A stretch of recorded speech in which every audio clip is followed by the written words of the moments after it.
Good. Gotta get everybody's homework.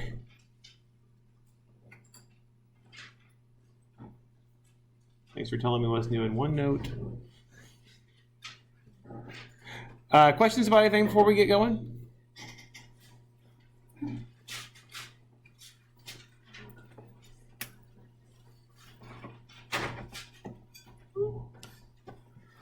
Okay. Brandon, if you have your homework, you can set it there too. All right. So last time we finished up talking about the identity matrix, right? And the whole idea behind why we cared about an identity matrix, hello, how are you? Fine. Is this idea of being able to get back to the identity, understanding what we mean by a multiplicative, thank you, by multiplicative identity, and being able to get back to the identity. So that's the idea with the idea of the inverse, which is why I took that problem off the homework, because I didn't get to what I needed to get to talk about inverses. So let's talk about, oh, I do want to give you homework though. I forgot about homework. Let me write that down first. I don't think you know what to do if I didn't give you some homework, right? Sleep more? You really want to sleep? I'm going to make this due on Friday the 14th because that's when your test is. So you'll just turn it in when you take the test. Okay. So page, this is on page 48. Let's do 17 was one of the ones I wanted you to do for this time. So we're just going to move it to next time. Page 57, 70, 8C, and 18. And then page 67, 17, and 20. And then again, just to add some practice problems for, bless you, add some practice problems for you. This is page 50. I already gave you page problems out of page 48. So page 57, let's see, 3, 5, 7, 9, 10, 13, 14, 18. Oops, let me turn it into 18, so let me write it down as a practice. And page 67, 6, 9, 14, 15, 18. All right. And I will get you a review for the exam as well next week, so you'll have that. Hello.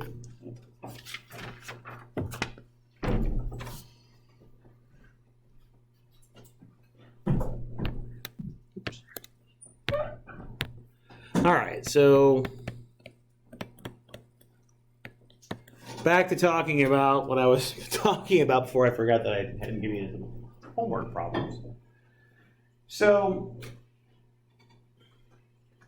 remember we talked about how we would actually solve an equation, or how we think about solving equations.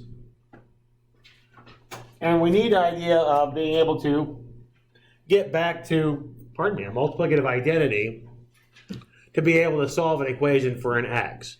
So that's the whole motivation behind doing inverses to start with, is just this idea of being able to get back to 1, if you will, to get back to the identity. So when we talk about inverses, we say that if A is an n by n matrix, so first off we notice that we can't even talk about inverses unless we talk about square matrices. The reason for that is that when we have a matrix, we want to be able to, if you will, cancel out that matrix on either side, right? And we really want the same thing to work on both sides. So what I mean by that is, if I take a matrix times A on the left and get back to the identity, I want to be able to use the same matrix on the right and get back to the identity as well. if I don't have a square matrix, I won't have the right dimensions to be able to use the same matrix on both sides. Right? Correct? Okay? I won't be able to get back to, I won't be able to use the same thing on both sides. So if A is an n by n matrix, then we say that, I'll call it a matrix B, and it also needs to be an n by n matrix. An n by n matrix B,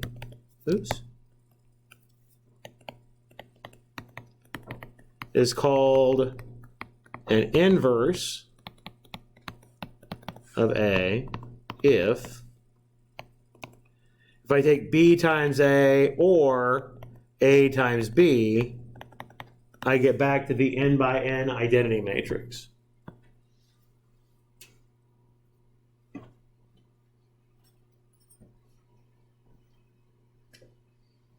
Now, for real numbers, and again, we're talking about multiplicative inverse here. Additive inverse is straightforward, right? Because remember, when we add matrices together, we just add entry by entry, and they match up. So if I do additive inverse to get back to 0, I would just need to do the negative, the opposite of each entry, and that'll get me back to 0, right? So if I have a 3 in the upper left-hand corner, I would just put a negative 3 up in the upper left-hand corner if it's additive inverse and add together. I get 0 in the upper left-hand corner, right? So, yes. I'm talking about additive inverse. Yeah, I'm going to do multiplicative inverse here in a second, yeah. But I was mentioning that additive inverse is easy, right? So I just need to do the opposite of the matrix, right? Multiplicative inverse is a little bit more challenging. And think about, just in terms of real numbers, there is a little bit more of a challenge with real numbers, because for real numbers, we know every real number has an additive inverse, but there is one number that does not have a multiplicative inverse. What number does not have a multiplicative inverse? 0, right? The reason for that is that you cannot undo multiplication by 0. Because 0 times anything is 0, right? The whole idea of being able to undo the multiplication is to be able to figure out what the thing is that you multiply by. That's the whole point, right? But if I end up with a result of 0, I don't know what I multiplied the 0 by to get the 0. It could have been 0 times 3, it could have been 0 times negative 7, 0 times pi, right? I don't have a way to get back to what I started. I don't have a way to recover what I multiplied by when I multiply the 0 on there. Every other number I do, right? Right? If I multiply 3 by something and give me 6, what's the something I multiplied by? 2, right? Okay?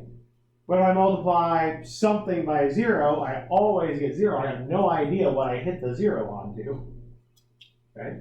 So I can't undo multiplication by 0. So right away, there's that one special number that we can't undo multiplication by. For matrices, it gets even worse. Okay? I certainly cannot undo multiplication by the 0 matrix either, because if I take the 0 matrix times anything, I'm going to get 0, right? If you take 0, 0, just say that I take the 2 by 2 0 matrix and multiply by an A, B, C, D, I'm going to get 0, 0, 0, 0, right? Okay, I can't undo multiplication by that either.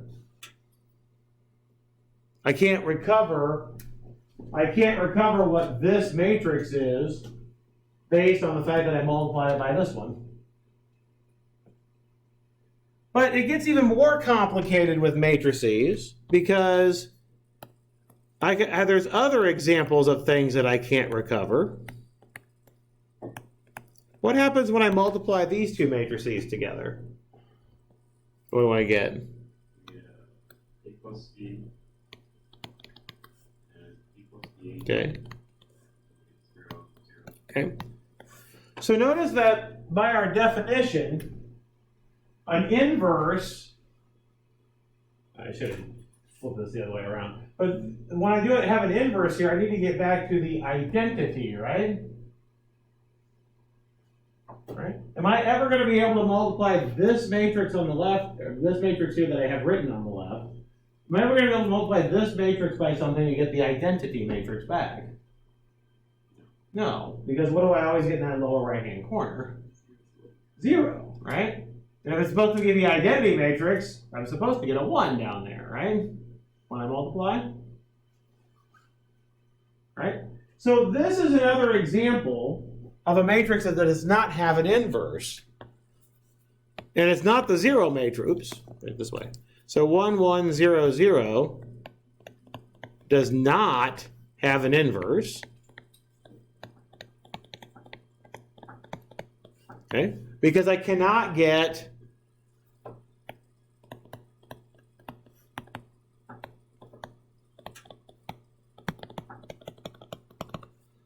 a matrix then I multiply it by it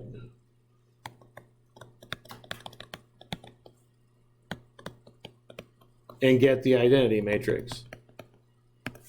Okay. I don't have another matrix that I can multiply this one by and get the identity matrix. It's not possible. Okay? So there's a couple of different words we use for when a matrix doesn't have an inverse. So one of them is not invertible. So invertible, of course, means it has an inverse. So not invertible. Another word is singular. Okay? And so if I have invertible, then we also would say non-singular.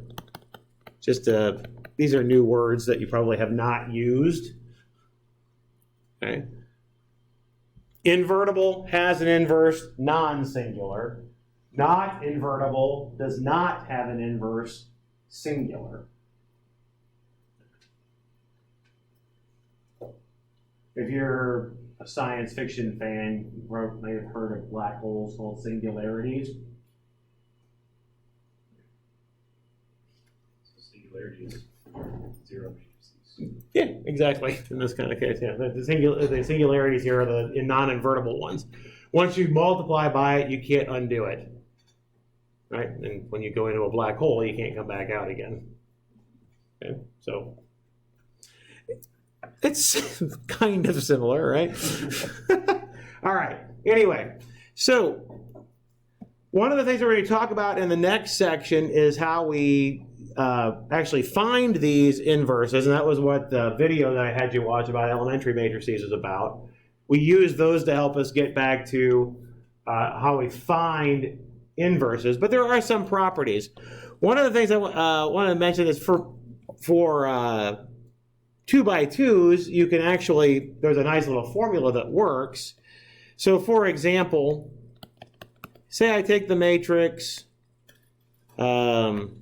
2, 3, 1, 2. Say this is my A. If I let my B be the matrix 2, negative 3, negative 1, 2. Oops. No, that's right.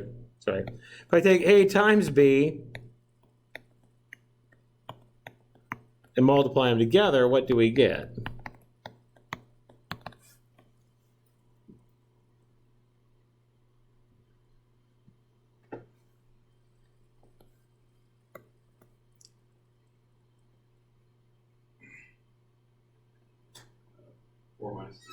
Okay, so, yeah, so you have 4 minus 3 in the upper left-hand corner, which is 1, right?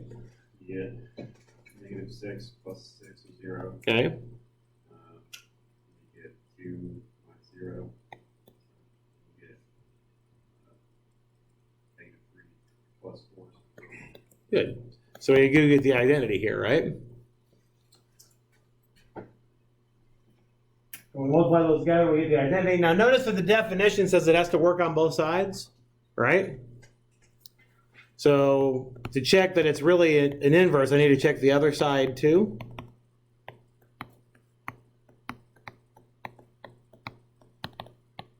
Does it work on the other side?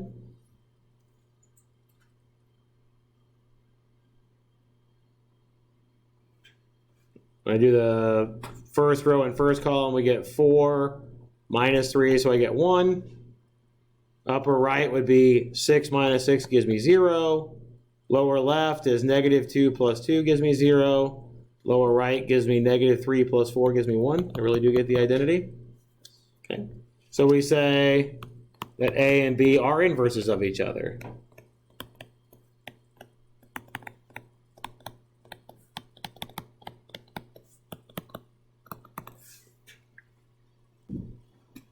Now, in the definition, notice it said that if we have a matrix A, an inverse is, and it satisfies those properties. It didn't say the inverse, correct?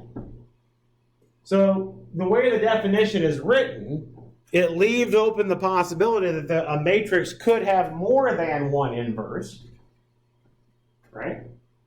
The way it's written, it says it could be more than one inverse, but it turns out that that's not the case. There is exactly one, but the idea is that we can actually prove that inverses are unique. So it says that if the theorem is that if B and C are inverses, are both inverses of A,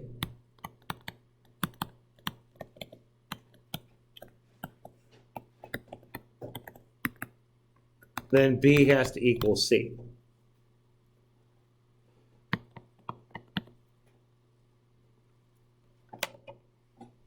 And that, I mean, this shouldn't be a huge surprise to you that inverses are unique if they exist, right? If you think about what's the multiplicative inverse of 3, what is the multiplicative inverse of 3? 1/3, right, for the real numbers, correct? There's not something else that you multiply by 3 to give you 1. The only thing that works is 1/3, right? If anything else times 3 gives you 1, then you know that that thing had to be 1/3 to start with. That goes back to the whole equation kind of solving ideas, right? Okay? So we should be able to prove this, but in mathematics, when you make a definition, definitions are things that you have to assume, or axioms in general, but definitions in particular are things that you're giving a definition, right? I'm assuming it. Right, if it satisfies this property. And I shouldn't assume more than I'm able to prove. Right? You want to make your, whatever your assumptions are, as little as possible so that you can prove as many things as you can.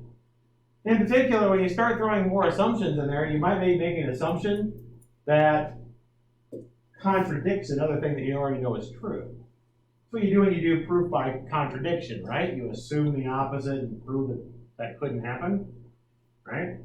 And what happens, what I always make the joke of when I say those kind of proofs is what happens when you assume, right? Okay?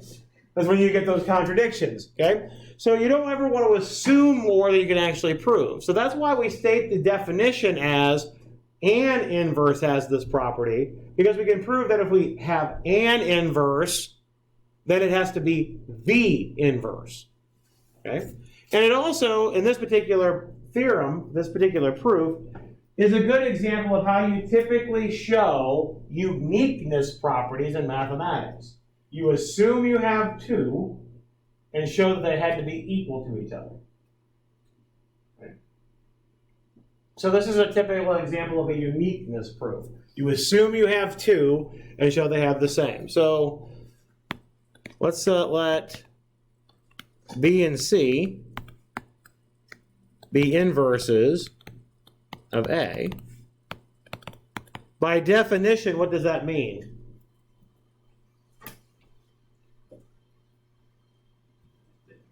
A times B and A times C equals. So A times B and B times A is the identity matrix, and the same thing has to be true for C, right?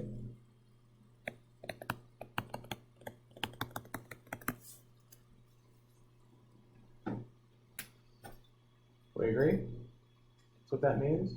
All right, so I want to show that B and C are the same thing. So what I mean is that I'm going to start with B. I'm going to get a whole list of equalities, and I want to end with C when I'm done. Okay? I want to have a whole string of equalities here. Start with B. and end with C. And that'll show that they really are the same, so the inverses have to be unique. Right. There's not a lot to work with here, right?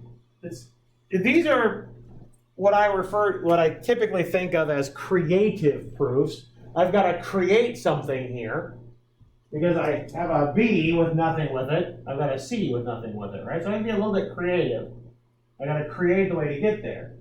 But of course, I can't make things up, right? It has to be mathematically rigorous, but I have to be creative, okay? So one of the ways to be creative, you've done this kind of stuff before. When you add and subtract things or get a common denominator, you cleverly rewrite 0 as plus or and minus. You add something and then subtract it back again, right? Or if you need to get a common denominator, you multiply by 1, but you cleverly multiply by 1, right? When you get a common denominator, if I want to add a third and a fourth, I multiply the first one by 4 over 4. A clever way to rewrite 1, right? Okay. So the same idea here. I've got B all by itself, but I can introduce something like a common denominator idea. I can introduce a 1 in here without any issues. What plays the role of 1 for matrices? The identity matrix, right? So I can say that B is the same thing as B times I, right? That didn't change anything. But I need to cleverly rewrite this I. Okay? Much like what you do when you add a third and a fourth, you take a third times 1, because that's the same thing as a third, but you rewrite the 1 as 4 over 4. Why do you use 4 over 4 and not say 7 over 7 if I'm adding 1/3 and 1/4 together? The common denominator, right? The other fraction has a 4 in it, correct? That's why you choose to write the 1 as 4 over 4 and not 7 over 7 or cube root is 19 over cube root of 19, right? You use the 4 because that's in the other fraction, correct? What's the other matrix here? C, right? So if I cleverly rewrite I here, I better involve C if I'm supposed to get C out, right? So how can I rewrite I here and involve, yes? And have it as A times C. Good, I can have it as the A times the C, right? Good. Now I could have also used what besides A times C? I could have used C times A, correct? But does the B and the C together, is that helpful? Do I know anything about how B and C relate to each other yet? No. So writing it this way is the good way, all right? Because I know B and A are relating to each other, but not B and C. Okay, so this is the right way to write it. Okay, well, right now, though, B and A aren't together. How can I get B and A together? Yeah, use the associative property. Move those parentheses around. Good. And why is that helpful now? What do we know that we can replace B times A with? I.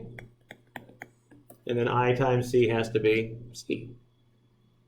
All right, so again, a couple of reasons why I like this proof. Remember, again, one of the reasons focusing on this stuff now is because we're going to prove things more and more, and we like to use this course as an introduction to proof. There's two big things that I like about this proof that are good introduction to proof ideas. The first one is, this is a typical way to show uniqueness in mathematics. Assume you have two and prove that they're the same. Okay? Very, very typical proof technique for doing uniqueness. The other thing is this idea of cleverly rewriting things, right? Cleverly rewrite 0, cleverly rewrite 1, cleverly rewrite, saying cleverly over and over again to start to stumble over it. Cleverly rewrite the identity matrix here. Okay? This is exactly what we did. And then again here, I wanted to make sure that the thing that I plugged in for the identity matrix actually involved the matrix that I needed to get to, and not some other random matrix. Is that okay? All right. So this is exactly what we wanted to prove. So this allows us with a notation then. I now can talk about the inverse of a matrix. So if A is invertible,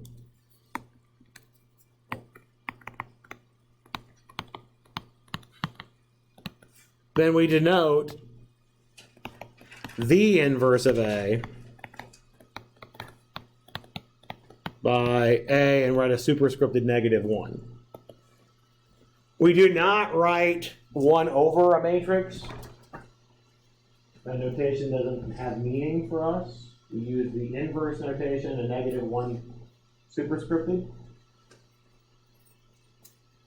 You'll see that notation in your calculators as well.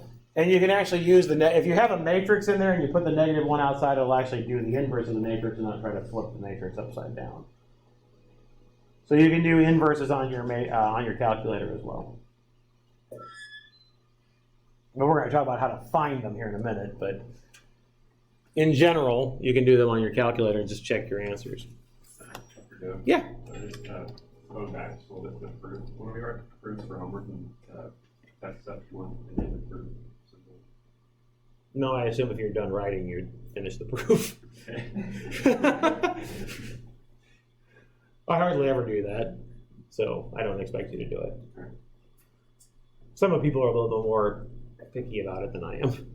I just assume if you're done writing, you've finished. Yeah. So, but some people like to put a little, filled in box or a W to the 5th. QED. W to the 5th, which was what we wanted. That's just more of a joke than anything. But yeah. QED or a little box or something along those lines. Now, I just figure if you're done with the problem, you're done with the problem. If I were typing up a formal paper, one of the reasons why those end of proof things come up there is if you're trying to read, you really do want to know if the next paragraph is part of the proof or you literally aren't done. So it's more typesetting than it is anything. If you're doing homework, I'm assuming the next problem is going to be numbered. So that's kind of your end of proof of this one because I'm going on to the next problem. To me. So anyway, I would be a lot more picky about it if you were writing a paper. So, all right.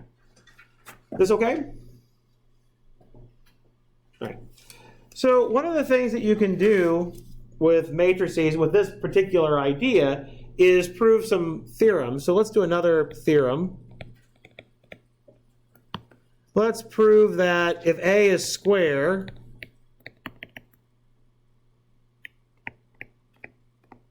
oops, that's a U, then the inverse of A transpose is the same thing as the transpose of A inverse.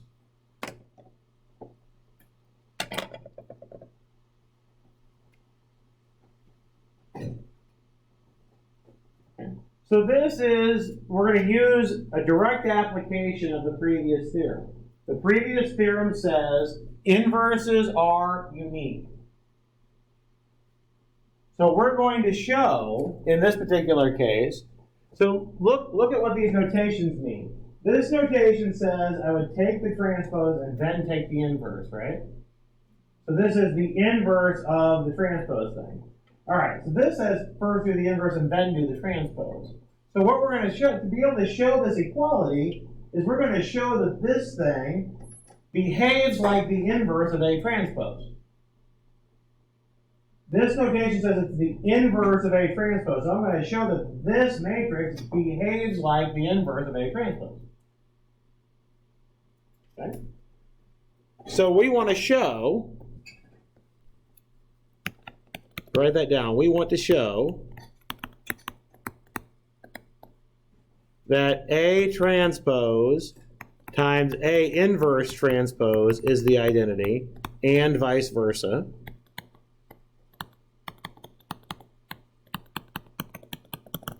We want to show that that matrix behaves like an inverse.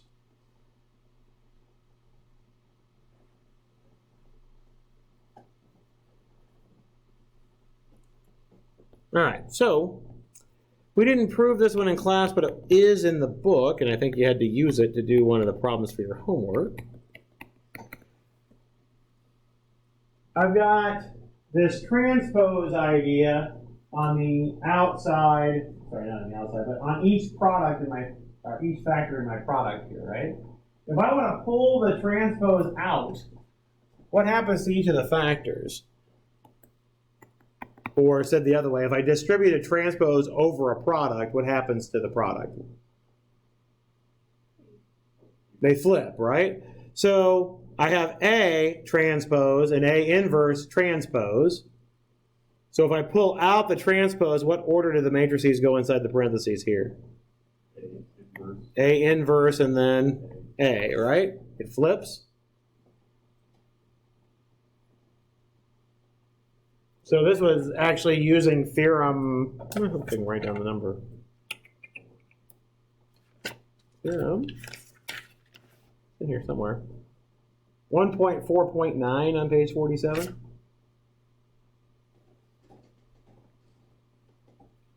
Says the transpose of a product is a product that transposes in the reverse order. Okay. All right. Now, what does A inverse times A give you? The identity matrix. And if I transpose the identity matrix, you get the identity matrix, right?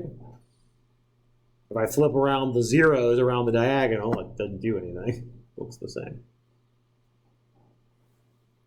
I also need to work it on the other side.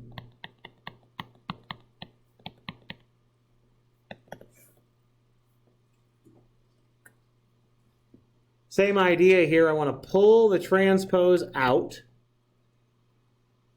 Which order do I write the matrices inside the parentheses then? First would be A. Okay, good. Usually we think about the theorem in the other order, but since it's equality, it works both ways. Usually we think about it as if we distribute the transpose over a product, it reverses the factors, right? The product of the transpose is in the reverse order. And now again, it's the same proof essentially. A times A inverse is I, yep, and then I transpose is I.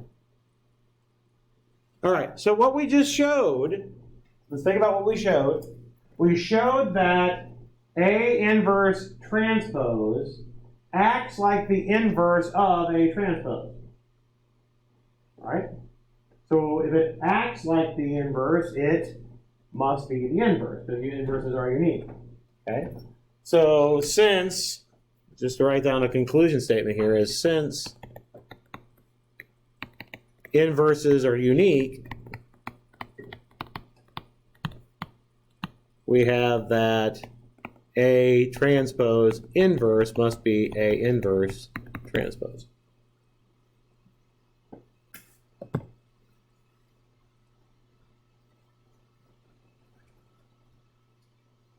We're going to do another proof here using the same concept. Any questions about this one before I do this next proof? We're going to use the exact same concept in the next proof.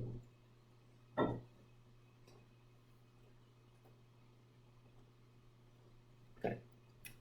So let's do another one, which gives us an idea of a property with these. So this is the theorem here. Let's let A and B be invertible matrices of the same size.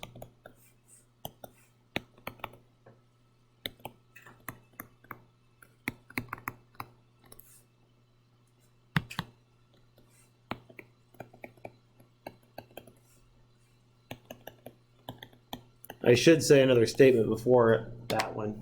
If A and B are invertible matrices of the same size, then their product is actually still invertible, and the inverse of the product is the product of the inverses in the reverse order.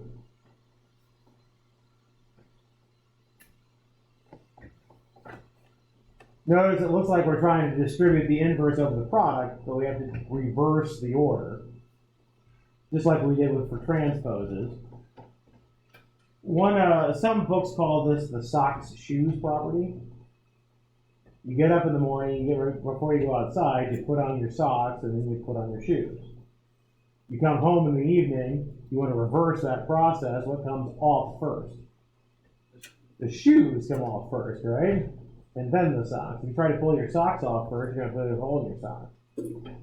Right? That's why they call this the sock-shoes property. You're trying to undo that operation. I have to do it in the reverse order. Now, for real numbers, the order doesn't matter because the multiplication is commutative. Right? But for matrices, is multiplication commutative all the time?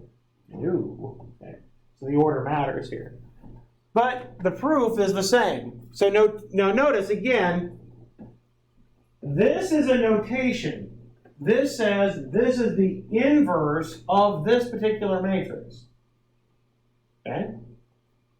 This says I'm going to show that this behaves like the inverse of AB.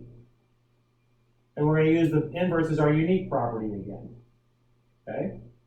If I show that this behaves like the inverse of A times B, then it has to be the inverse of A times B. Doesn't have a choice. Okay? So, just like in the previous theorem, we're going to prove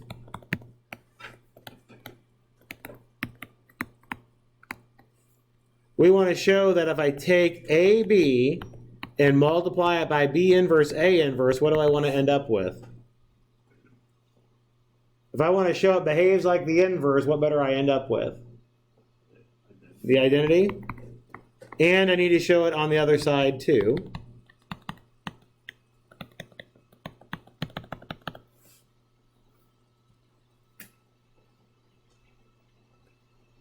Inverses have to work on both sides. So if I want to show something is an inverse, I need to show it works on both sides. Get back to the identity if I multiply on either side. All right, so let's work. The proofs are going to be similar to each other. Let's work on the left-hand side here for the left one first. I want to get back to the identity matrix. So what property should I use first to help me start canceling some stuff off?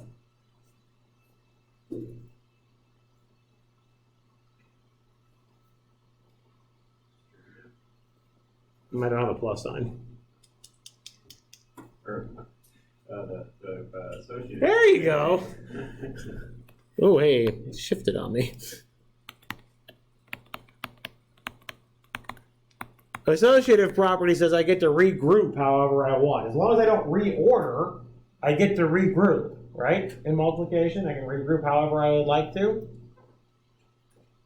So I'll group the B and the B inverse together first. And what does that give me? I. And now I'm going to stop putting in the grouping symbols because we already know that I can regroup however I want. Now how can I rewrite that? Good, because if I take either way, if I take I times A, I get A. Or if I take I times A inverse, I'm going to get A inverse, right? And then what does A times A inverse give me? I as well.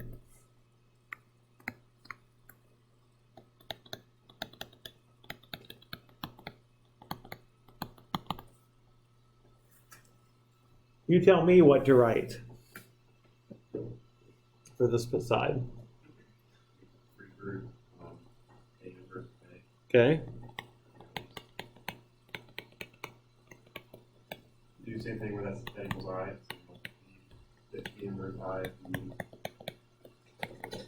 B inverse B. It's the same proof, just with different letters.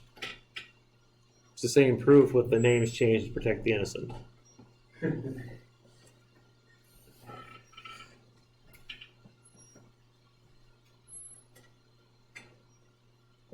So what did we just do? We showed that B inverse A inverse behaves like what? What does it behave like?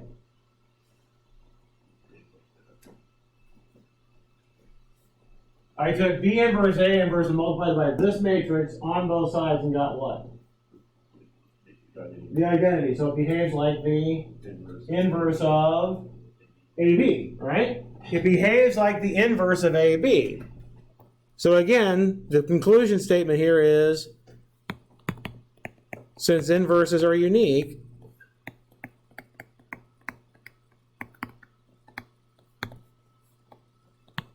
we have that AB inverse. The inverse of AB has to be B inverse A inverse.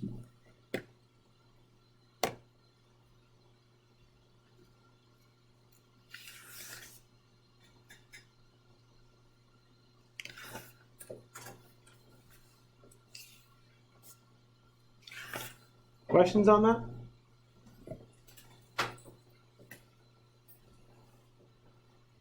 So that's the idea of being able to prove something looks like an inverse. Okay? You show that it behaves like the inverse of the matrix that you're talking about. And then use the uniqueness property. That's all we did. It's the same. The proof technique is exactly the same we used in the last two theorems, right? Not any different. And notice all we did was play with the algebra, right? I just took this matrix and multiplied it by this one and got it to I. That's all I did. Right? And just played with the algebraic properties. Use associativity, use the fact that's an inverse, and go on down the line. That's all we did. All right. Questions on that at all? Okay. So let's talk about how we actually find inverses a little bit. And that involves doing elementary matrices. Oops.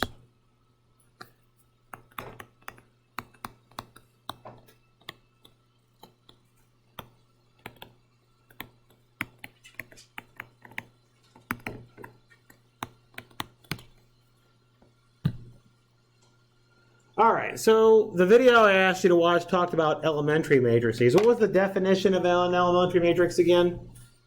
Not worrying about what the general entry has to look like, but what was an elementary matrix again?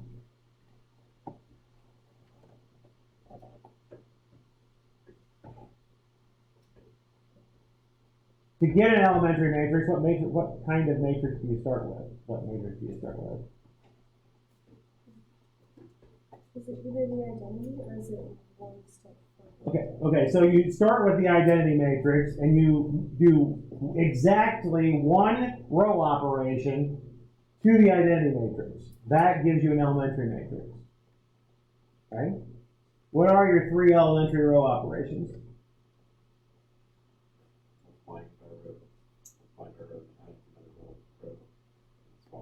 Okay, so yeah, exactly. So you can swap two rows, that's an elementary row operation. Multiply a row by a non-zero constant, that's an elementary row operation. And you can then do the longer one, multiply a row by a non-zero constant, add it to a second row, and replace the second row, right? Those are the three elementary row operations. So an elementary matrix, again, is start with the identity and do one of those operations. So as examples here, we like to use capital E's for elementary row operations. Say you had 5, 0, 0, 1.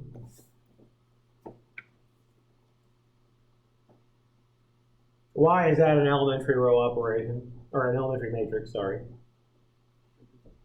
Like the identity, except one of the ones is now a 5. Good. Yep. We took row 1 of the identity matrix and multiplied by 5, right? That's why that one's an elementary matrix. Or if you do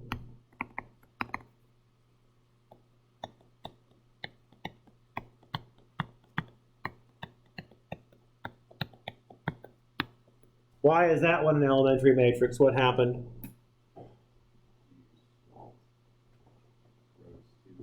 Good. I started with the 4 by 4 identity matrix and swapped rows 2 and 4. Right? Everybody see that? Again, it's one step from an identity matrix. Or if you do, just to give you an example of the third one, say you had one.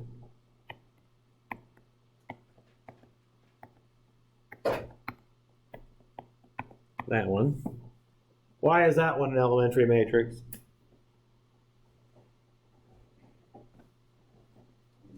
Multiply row 3 by -5 and have that. Good. exactly right. So you took row 3, multiplied by -5, and added it to row 2 and replaced row 2. So again, elementary matrices are one step away from an identity matrix.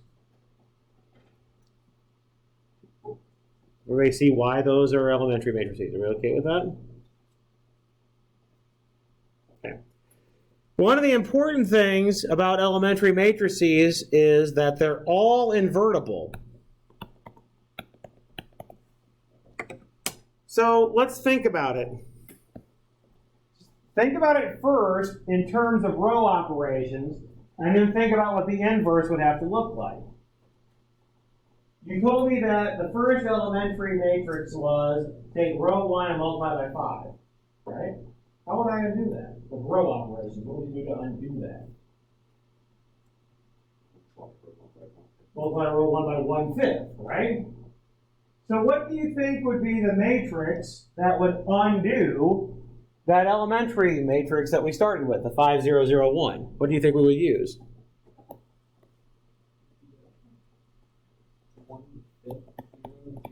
Good, yeah. Because that again would be undoing the multiplication by 5 in the first row, right? Undoing multiplication by 5 is multiplication by a 5th. And you can check this. If I take, just check it, 5, 0, 0, 1, and do 1/5, 0, 0, 1, I really do get 1, 0, 0, 1, don't I? And it'll work on the other side too. I'm only going to check the one side here, but it'll work on the other side too. All right, let's think about E2 and what its inverse might look like. What did we do to get E2? Swap row 2 and 4. How would you undo swapping row 2 and 4? If you're just doing it as row operations, how would you undo swapping 2 and 4? Just flip it. Just do it again, right? If I swap 2 and 4, if I swap 2 and 4 again, I get back where I started, right? So if I take E2 inverse, it's going to be the same thing as E2. And you can check that if you do the multiplication. Oops. And multiply by itself here.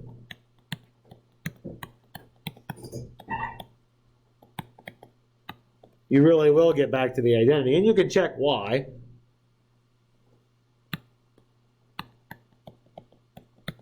I'm just writing it out, but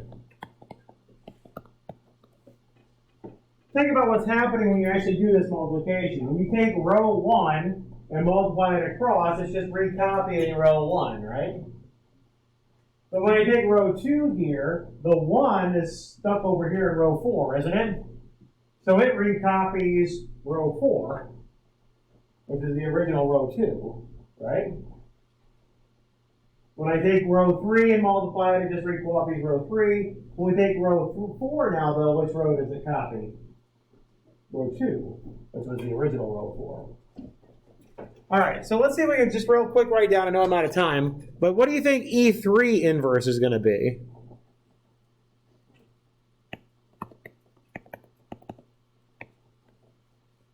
It would be the same as E3 with 1/5 times that. Well, what did we do? Really, what are we doing with the original matrix? We multiplied by -5 and added, right? So really the thing I need to undo is the adding. So how do I undo adding by -5? Add 5, yeah. So it'll be, just flips that sign around. So the whole point of this again is that all elementary matrices are invertible. That was the whole point of this. And from the video, we said that all elementary row operations can be realized through matrix multiplication. So what this is going to do is give us a way to figure out how to get inverses. And we'll talk how to get a way to find inverses for a general matrix. And we'll do that next time. Have a good one. We will see you on Friday. Is that the right day?